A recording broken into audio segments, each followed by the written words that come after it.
Hello po, magandang araw po. Videoan ko lang po itong ginawa po naming hand pump.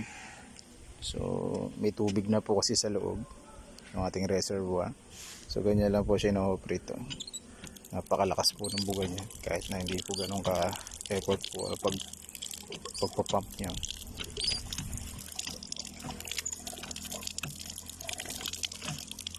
So, malaking bagay yung nilagay po naming football. Hindi po naiiga yung tubig dun sa loob ng pipe. So kapag pinako po yan, so si football sa loob is bumubukas siya para para pumasok yung tubig. Pero kapag ni-stop ko po siya ng ganyan, mariretain po yung tubig dun sa loob ng pipe kasi nag-automatic close po yung ating football sa ilalim.